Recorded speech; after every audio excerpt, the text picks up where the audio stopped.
Hey everybody, welcome to another edition of Falcons Corner. Voice of the Falcons, Mike Rickard. Assistant Director of Athletics, Erik Larson. Every time I can't remember your title, it's too complicated. It's very long. Coordinator of Athletic Operations. Listen, I had to remember Chief Pandemic Officer and all of these other things. It's Danny Berg. Everyone knows who he is. Socially distant for everybody. Yes. But we did mention Chief Pandemic Officer. Brian Costanzo is going to be joining us in a little while too. So we are separated as a group of three. It's like Erik is grounded off to the side. He's punished, sitting in the corner. We're all in our square. Yeah, we are. And it's easy to mark them off so that Absolutely. we are distant because of the square. And like you mentioned, the three of us, we talked about tricycle last week, the third wheel. That's what I was That's what I could be. Dan Berg, the third wheel. All right. No, but I think of us as the three best friends that anyone can have from the hangover. Yes. We're the wolf pack. I like it. Yeah. We just don't want to, do the whole, like that. Jesus, Alan. But it is Thanksgiving week. We have a lot to be thankful. One, we're still here on campus, right? We were able to get through the semester work-wise, and those student athletes who were lucky enough to be on campus were here, and everything we were able to do for them. So it's a good week to to look back and be thankful for things. And it feels like a long time coming. It just seems like when we got into this and we went, the decision was made to go to remote. Every week just seemed like it took forever, just because of the amount of work that went into staying on our student athletes with academics and this helping them to try and be successful. Hey, but we're here, and it seemed like it blew by. Now that we look back, and we have two big monster weeks after this when our students get after the Thanksgiving break. And it's go time for them, right? So they they put in all this work, and how they said they were inconvenienced, and it was how hard for them to to get started and communicate with their instructors. But all of that comes down for these upcoming weeks. So it's go time for them. So it's like it's 2-minute warning. It's the last minute of the game, it's the bottom of the ninth, bases loaded, like, all those analogies we could throw out there. Right, and they've worked so hard to get to this point, because in the beginning it was, I can't do it. And now they've lasted their 13 weeks, right, to wrap up in week 15. And it's early on, I said it was, I'm hopeful that they can come back, not always optimistic. And as Erik said, they went remote, and it's how can we do it, how can we not? But you're here, you're in it. And like you said, 2-minute warning, 2 weeks left. You have the week after to hit the books again, then finals. And what better week to have a quick break, recharge, get your act together. And coming on the heels of the academic speaker on Friday with Mr. Barone, I mean, he laid it down. Like, you got to put the time in, get off your butt, and all the effort that you've had the entire semester, get it done in order to be successful. And it was such a good, inspirational speech, really, going into Thanksgiving, the break, the recharge, and the getting A's and B's. Yeah, and he asked us such a great question. Right at the beginning, he said, write down on a piece of paper what you want to be when you're 25. I have no idea what I wanted to be at 25. Right. So it was such a. I encourage everybody to go back on and listen to that session, that listen and learn from this past Friday, because Mr. Barone was fantastic. What a great message. And like you said, Danny, he said, if you got those C's, get him to a B. If you got a B, get him to an A. He really put it on the student athlete to finish up and finish strong this semester. Yep. And we should all be thankful for Ricky Barone. I mean, I know he is, works very hard with our football guys, as far as that program, but he loves all of our student athletes, so we're thankful to have him. And it was a great way to finish up our Listen and Learn series, that took place, over the course of the semester. And even just talking again with football and their academics, I'm on their group chat, and I'm sure it's like this with all the other sports, but I'm not privy to their groups. But if guys need help, they're reaching out to each other. Kids that haven't even met each other in person, just probably over Zoom positional meetings, are continually reaching out saying, do you need help? We could partner up and study who's in this class. So that's been going on, the entire semester, but it's really picked up pace, as we, come to a close. And I think that shows why Lackawanna is so special. I mean, just as you brought that up, it comes into my mind. These kids haven't met each other yet. They know they're potentially going to be teammates, and there's still a chance that they might not be. You never know how things shake out. We want everybody here. Right. They got to make the grade, but they want to make sure that their new teammate and now friend make the grade. So that's what makes this such a special place. Sometimes it's small and everybody's like, oh, everybody knows each other's business. We know each other's business, but in order to be successful, right. And that doesn't just stop with the students. Serious note, real quick. you guys with this Listen and Learn series, it's been awesome. And I know Joya mentioned a thank you, but to have something like that in place and really it be the brainchild and you guys carrying it out week to week, such a broad spectrum from voting to just nutrition, right? The classroom session that you did to academics with Mr. Barone, like it's awesome. And you don't get that anywhere else. So kudos to you guys for doing that on the series though, for as much fun as we like to have. Yeah, we appreciate it. It needs to that. not go unnoticed. And just seeing how many kids get on when it's not mandatory, like, because there's times you make it mandatory, we understand that, but just to see this past week, I think there was upwards of over 95, and it wasn't just 2 minutes here and to there. I mean, it was a great way to end that semester and get everybody's butt in gear for those finals, man. So thank you.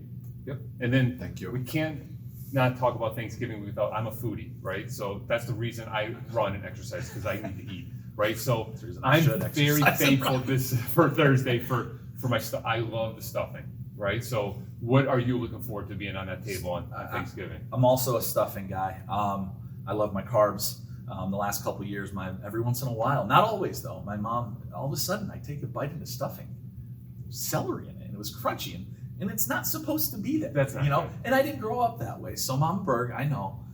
I think even last year she might have ended up making 2 of them, but I don't know who wants the celery anyway. It's not meant to be healthy. Yeah. And I'm a sucker for cranberry, and I don't have it any other time during the year. Then I can mix it in a little bit, and I love gravy. But yeah.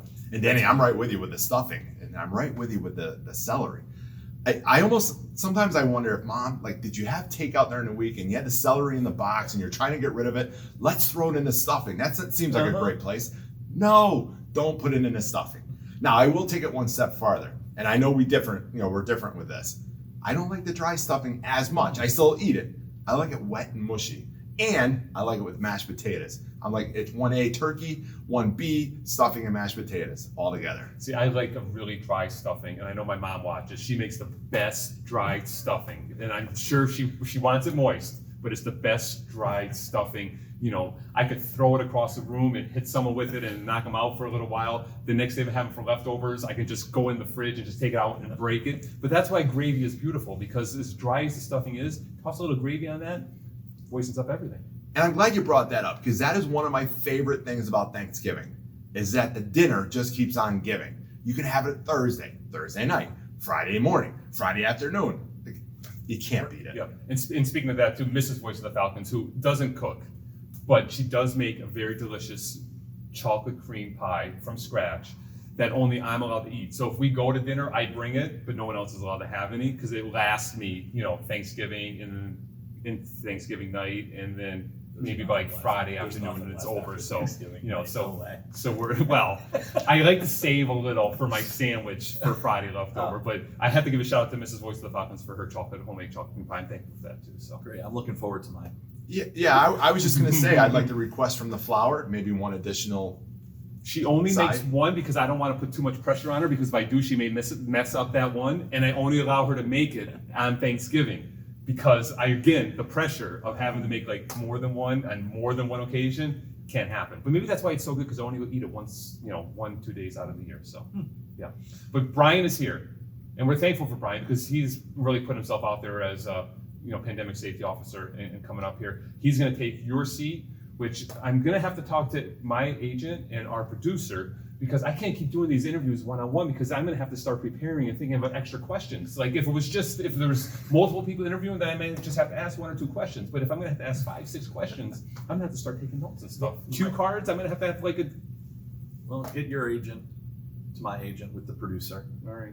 Maybe I can sit here, but for today's purposes, I definitely can't, because we're inside. Yep. We are distant with our blocks. They're 1 foot by 1 foot, so we're apart from each other. And I'd be more than happy to give my seat up for Dr. Costanzo, our PSO. Yep. So he can inform everybody in Falcon Nation what things are going to look like. Awesome. All right, let's get Brian in here. Take a breather for a second. Go get a coffee, get a drink, relax, or just stick by, just hang out, watch. I might go for a run so I could have more stuffing. Eric's got to work. Eric's got to work the camera and stuff too, so we know he's going to be here. But everyone, going to be back with Brian Costanzo, our Vice President of Advancement, more importantly, our Pandemic Safety Officer. Stay tuned on Falcons Corner. Take flight.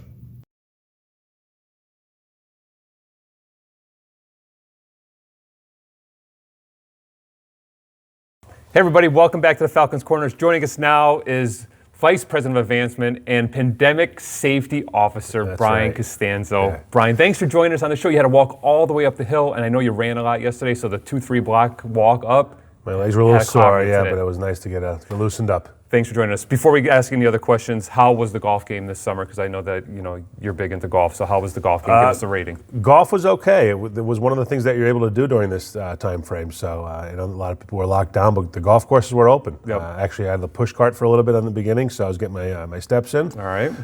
Played pretty good this summer. Had a couple lessons and got things in order. So Sounds good. And I know that you're big on youth sports, right? So is youth sports on or off right now with your son? we're still going. Thankfully, some of the bigger facilities in the area are still operating. The Buck 6th grade team is moving strong. We're 3-0 so far this fall. Good.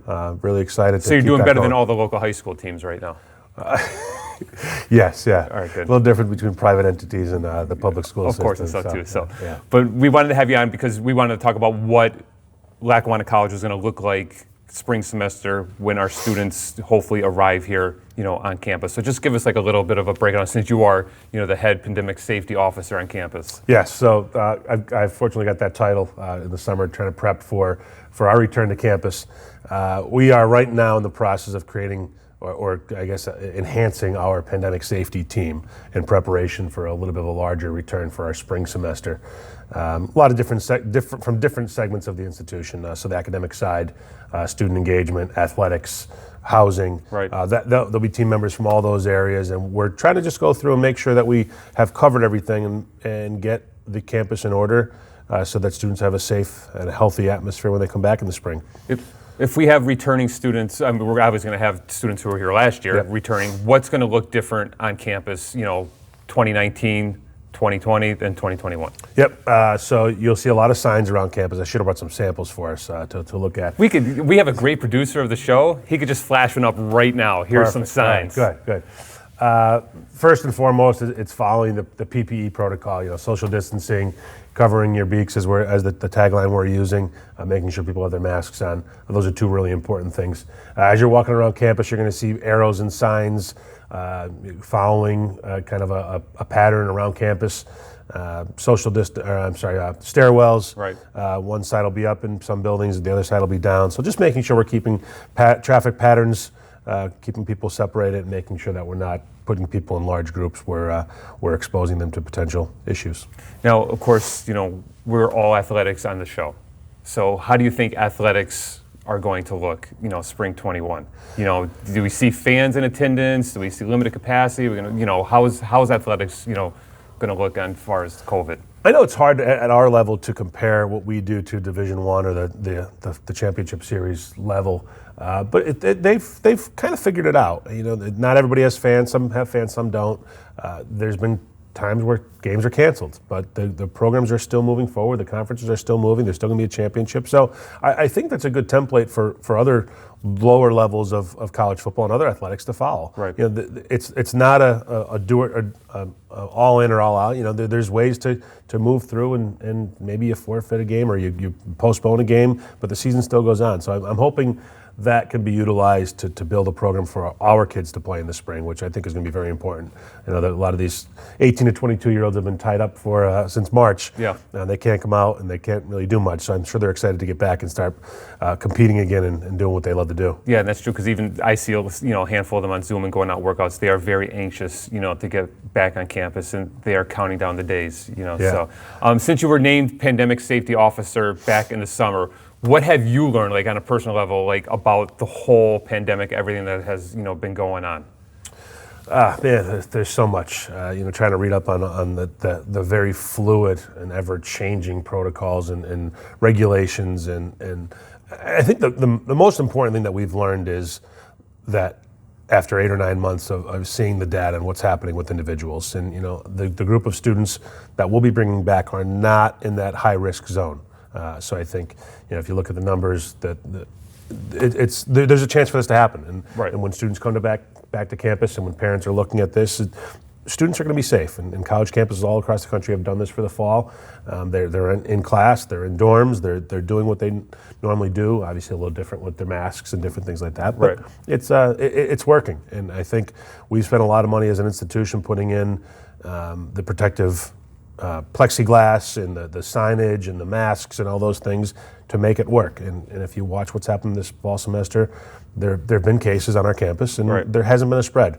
So I think a lot of what we've done, a lot of the protocol we've put into place has worked, and we're hoping that as we bring more students back and we grow, we've learned from what we saw in the fall semester, and we can increase that and improve that for the spring. Right, and you mentioned other colleges, especially in our area, that have had students back. Have you learned any lessons from some of the stuff that they've gone through? Is that going to prepare us, when we have more students on campus, in the spring?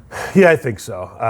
Obviously testing is becoming more available. I don't know if testing is always the right way to go. Right. There's some schools locally that have tested a lot of people, and it's, I think, caused some issues for them on the other end of that. But you certainly want to know who's positive and for the contact tracing and all of that. But I think there's a lot of different pieces that we're going to steal from other schools. A lot of data out there. We're not going to try to recreate the wheel. We're watching what medical professionals are doing, what the state of Pennsylvania Department of Health, what they're suggesting. We're going to try to utilize that information and put the best plan together that we think is going to provide a nice, safe, healthy atmosphere for our students and our athletes. Yeah, which I think is great news for everyone out there is watching. They're going to feel confident coming into a great situation. Making it even safer for them and making sure that our student athletes and all our students are safe. So kudos to you guys and that whole pandemic safety team that you're putting together. Yeah, thanks. Yeah. I know you love it. So it's it's quite a different experience. I've done a lot of things on our campus. This is a new one that I don't know if that many people can say they will have been part of. But it's definitely something that I've known you for a while that you could definitely handle and take the lead on. So new challenge. It's a new challenge. Of course, and stuff with no playbook.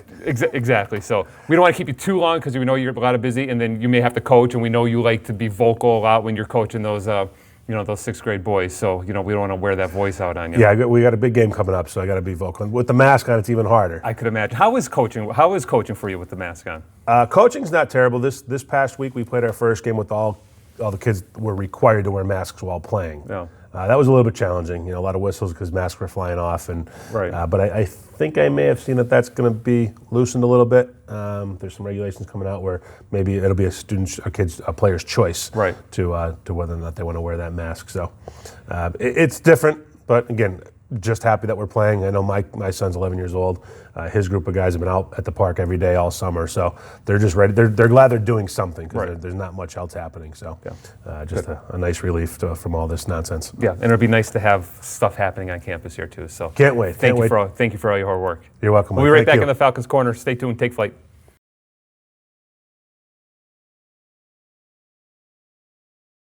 Hey everybody, welcome back on the Falcons Corner. It was great having Brian in, taking your spot just for a little while, but chatting to him and just seeing where we're at. But I would guess talking to him, again, we're on this whole thankful theme of Thanksgiving week, but we're thankful for him and the work of the team and all of our administration, and we should feel pretty confident on how things are going to look in 2021. Yeah, they've done a great job. We've had multiple moments throughout the semester where we're like, boy, are we going to get to the end? And now, we've had a couple, times where are we going to get to the spring? And, and hearing from Brian, we have a good plan in place. And I think our administration team has done a great job in trying to get us to this point and getting our student athletes and students, the general body back on campus here in the spring. We're looking forward to it. Yeah. I mean, he did such a great job, I think, of explaining that, hey, we have this in place and that in place and the fluidity of it, right? Because it's ever changing, so it's great to know that, honestly, someone like Brian in the administration and the team that he said he's surrounding himself with have plans in place, and it's not just going to be one size fits all, because any plan that can't be altered is a bad plan, right? So there's this, maybe something for residents. There's obviously a plan in place for us to be on campus to do our work during this semester at various points in time. So just knowing how busy he is and what they've all been doing to take some time out to, reassure everybody watching, what it's going to look like and how they've come to make the decisions that they've made. Right, and plus for him the fact to balance everything, right? He's the vice president of advancement, right? Like you said before, he's Mr. Vice President. And then just being pandemic safety officer, the PSO, that could be a full-time job in itself too. So it's, so we're thankful for Brian, of course, so. And I just want to, remind everybody of one thing that Brian brought up. It's going to look different here. There's signs up. There's a lot of one-way avenues. Up these stairs, down these stairs, in this door, out that door, and just trying to keep the flow of traffic, right. All the same, and cover your beaks. We've been preaching that all semester, and that's going to be very, very real, in the spring. And I think the best thing that our pandemic team has done is really the education process, getting that information out to us and letting us know what is it going to look like. And that's what we wanted to do for the student athletes today. Yep. And then we don't want to go without mentioning our little Netflix recommendation that I made last week on the show. Because I saw that Dr. Murray made a post on one of her social media pages that she just finished watching The Queen's Gambit, which was given a 5 out of 5 stars by the voice of the Falcons. Might have been the driving force of why she watched it. Who knows? It's possible. But I did hear that Erik started watching The Queen's Gambit. You know how I am with getting into any series. I can start them. Rarely do I ever finish them. And we did start The Queen's Gambit. We didn't finish it yet, but I think we're only like an episode or 2 away. Okay. Very, very good. And you're going to ask why I didn't finish them at night. Well, that's it, because it's so good and you want to know what's going to happen. How could you stop? There's a major reason why I don't finish them all in one shot. I fall asleep at night. I have to pick up where I left off the next day. Well, there's one solution to this. You just start watching it earlier. You didn't think it was going to be that good. You doubted my 5-star rating. I think that's what it is. Maybe. Started at 9 o'clock, wasn't sure. How could I doubt you from this point forward? But I think we got a little thing going here. So I'm going to go back in. I'll find some other kind of series. It may take a little while to find something good, but we'll toss out there because obviously Dr. Murray wants to know what we're watching on TV and all this good stuff. Yeah, well, and one of the ones that I've watched, and I don't know if it was brought up in an earlier broadcast of our show. Probably not, because we just started. So you're good. I haven't been on Queen's Gambit, so maybe this Friday or something like that while we're off, I can get a chance to jump into it. My wife ends up falling asleep as well while we're watching them, so then I get yelled at for going back. Right, of course. I think Norcos at one point. But did you guys ever watch Schitt's Creek? Schitt's Creek is a fantastic show. Holy moly! I've watched it from the beginning when it first came out, when it was on like Pop TV. Okay, but it's I still have like 3 episodes of the final season, but man, I love it. That's a good show too. I have seen all 0 of them. Oh. It's a good show. I will give as an advanced rating on that before we break. That is another 5 out of 5. It's currently on Netflix, all 5 or 6 seasons. They are a fantastic show too. Do I dare potentially bring up a sore subject regarding Dr. Murray and now her involvement with watching Netflix series? Is she watching more Netflix because of the level of play of the New England Patriots currently? Is that a possibility? Let's just say at least they aren't in the basement of the AFC East. That's where the New York Jets reside. But listen, I can't have it all. University of Colorado Buffalo is 2-0 playing for the Pac-12 lead. This Saturday, 3:30 p.m. Eastern on ABC against the USC Trojans, live from the LA Coliseum. Let's go Buffs. And I do want to make note of one more thing. The Cowboys are playing for first place with the Redskins on Thursday, looking for that 4th win of the year. How terrible. And the Giants are only a half a game back after coming off of a bye, and they managed to not lose on a bye. I don't know how, but the only good thing about that is I love Thanksgiving football, and at least there's 2 out of those 3 are meaningful games. As bad as that Cowboy Washington game is going to be, of course we got Ravens Steelers in the evening, but the Detroit game early on, Detroit has kind of just fallen off a little bit. So at least we get two meaningful games. I'm a Cowboys fan, but I did see a funny stat this morning, and that was I can't remember if it was 21 or 22, but 21 or 22 of the remaining NFL teams in the NFL would be in first place right now in the NFC East. Yeah, and my Jets would still be in it. Well, it just goes to show how competitive the NFC East is. That's wrong. That's coming from 2 NFC East fans. It's not because. But we want to give another shout out because Coach Joya just walked by with her Downtown Deli coffee. So she's getting busy at work. So we want to thank Downtown Deli for supplying that delicious coffee. For our fearless leader. This morning. But thanks for joining us. You know what? I want to wish everybody here a happy Thanksgiving this weekend. I hope you haven't. as much time as possible to enjoy with your families. And Yep. we all know it's going to look different. I'm hoping this year that Thanksgiving isn't just about a meal with Right. sitting down, and we find more ways to be giving throughout the week and this coming semester. But happy Thanksgiving to you guys and everybody out Yep, there. and all Falcon Nation, of course, and make more importantly, be safe, wear your mask, make sure we get back here on campus, in January 21. But we're gonna be back next week, right? We're not done with this. We're not done Not with this yet. season. All right, We're good. gonna wrap Awesome. it up. Yep. Awesome, beautiful. We'll be back next week on the Falcons Corner. Thanks for joining us. I see you over there. Thanks for joining us too. I got you. We'll see you next week. Take flight.